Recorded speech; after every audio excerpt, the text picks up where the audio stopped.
Hello， 大家好，这里是从来不做聪明的小包。突变生物 2.0， 前段时间我做了一个很老牌的突变生物的介绍，里面有很多变态的突变末影人、突变僵尸、突变小白之类的。这次我们要介绍的是一个同人模组吧，算是，其中添加了尸壳、凋零骷髅、油猪兽、烈焰人和潜影贝的变种，把这种基因突变从主世界带到了地狱和末地，制作的也非常精良。那接下来我们就开始展示吧。这些生物都是有概率自然生成的，大部分的概率是1/75，比较低。不过它是可以在配置文件中修改的，像突变模组 1.0 中一样，突变生物可以通过炼制一些基因药水来制造。比较简单的药水，化学物外是用黑曜石炼制的，给怪物们使用之后，它们会进入持续扣血的状态。虽然转化结果极大可能是当场爆炸，但也有很小的概率可以发生基因突变，变成一个体型巨大的 BOSS 级生物。或者我们也可以制作化学物 Z， 这个的话需要在 Y 的基础上再加入各种 BOSS 的战利品。化学物 Z 的突变概率高达 50%， 还可以让变异立即生效。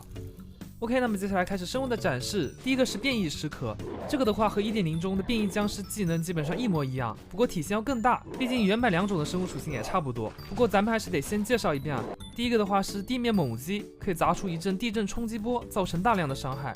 第二个技能是召唤小弟，在一阵大声的咆哮之后，周围的地面会钻出一群尸壳来帮助他们的大哥一起战斗。第三个技能投掷沙块，通常会在距离比较远的时候使用。第四个技能是在靠近目标的时候使用的，它会将目标投向空中，然后在空中使用双手猛击，把目标打向地面，一套下来可以造成爆炸伤害。这也是突变尸壳最强的攻击技能。而当玩家将尸壳击败之后，它会倒在地上，而不是直接去世。如果我们放任不管，等一小会儿它就会重新爬起来继续战斗。像这样的复活总共可以重复3次，除非玩家在它倒地的时候用一把火把它的尸体给点了。像我们平时战斗的时候遇到强大的敌人，补刀很关键，好吧。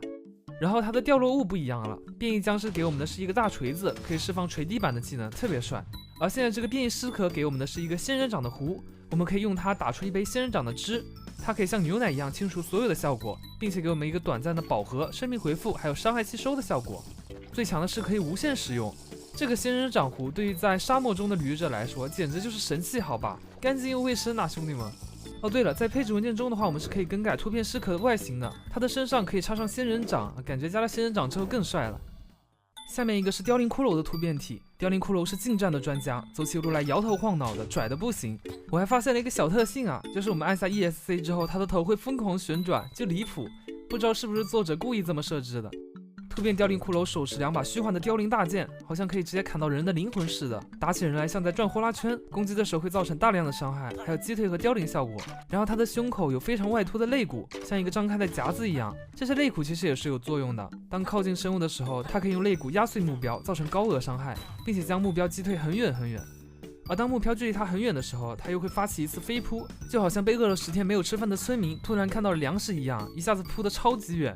所以想要从突变凋零骷髅手中逃离是非常困难的事情。而当这个突变体被击败之后，它的身体会散落一地，我们可以把它们都捡起来合成一套盔甲，穿上之后可以获得力量和急迫的效果，有的时候还有可能掉了它的大剑，伤害也挺高的，而且攻击范围特别远。然后下面一个是突变烈焰人，根据作者所说啊，它是迄今为止最强的突变体，身上的烈焰棒数量贼多，而且旋转的特别快，所有靠近的生物都会被它吸收回去，来一个面对面心贴心的友善交流。而它在靠近攻击目标的时候，会将周围的烈焰棒发出去再收回来，造成大量的伤害和击退效果。然后我们可以注意到它其实是有嘴巴的，它可以从嘴巴里吐出一个巨大的烈焰弹，还会造成像 TNT 一样的爆炸效果。另外在甩出烈焰棒攻击的过程中，它有可能甩出一个单独的烈焰灵，小小一个好像蝌蚪一样，超级可爱。不过这种召唤出来的烈焰灵是没有办法驯服的，突变烈焰人死后会产生一场烈焰龙卷风，会把附近很远的生物全都吸回来，然后造成巨大的爆炸伤害，身上的烈焰棒会被甩飞出去，我们可以一个一个把它们捡起来，捡的过程中有可能会出现被驯服的烈焰灵，并且爆炸的中心点会留下一个突变烈焰人的核心，这个核心可以让我们飞起来一小段，并且甩飞附近的敌人。我们还可以用它来制作一个控制器，用来查看被驯服的烈焰灵的一些情况。这个烈焰灵可以帮助玩家战斗，并且我们可以使用烈焰粉来恢复和提高它的最大生命值，使用烈焰弹来提高它火球的威力。威力提升到最高之后，每一发都是一个小型的 TNT， 战斗力超强，还可以坐在肩膀上面，特别可爱，超棒的宠物了，可以说是。然后下一个生物突变油猪兽，这个看起来比前面几个凶多了，可能是我在生存中被它虐得太惨了吧。它原来的四肢变得壮硕无比，现在会像人猿一样移动。当目标靠近它的时候，它会低头并发起猛烈的冲撞，把目标击飞到空中，然后跌落。偶尔还会举起一只手对着地面砸下，发出一道蓝色的冲击波，造成巨额伤害。不过玩家是可以通过跳跃来躲避这个冲击波的。而它距离目标较远的时候，会加速一小段冲过来，撞毁路径上的方块，并造成大量的伤害。当它被击败之后，会掉落突变油柱兽的牙，可以拿来炼制朱莉药水。玩家喝下这个药水之后，可以获得速度和额外的生命值，并且可以击飞靠近的生物并造成伤害。被围攻的时候喝下有奇效。那么最后一个来自末地的生物突变前影背，这是一个非常有趣的 BOSS。由于体型巨大，末地城内没有足够的空间让它们变异，所以它们是不会自然生成的。当突变前影背的贝壳关闭的时候，可以完全免疫外界伤害，而不是像原来那样子只是免去一部分。并且打开外壳之后，可以连续发射多次导弹，射速更快。而当突变前影背在受伤的时候，有几率从外壳中伸出脚来，变成可以移动的前影背，牺牲了它的防御力，获得了极高的灵活性。在这个状态下，它可以用锋利的外壳夹住靠近的敌人，造成大量的伤害，甚至还可以像直升机一样直接起飞，就离谱！一边飞一边往下发射大量导弹，然后会飞回地面上准备新的攻击。然后我发现一个很有趣的事情，就是当两个突变前影背打起来之后，事情会变得一发不可收拾起来。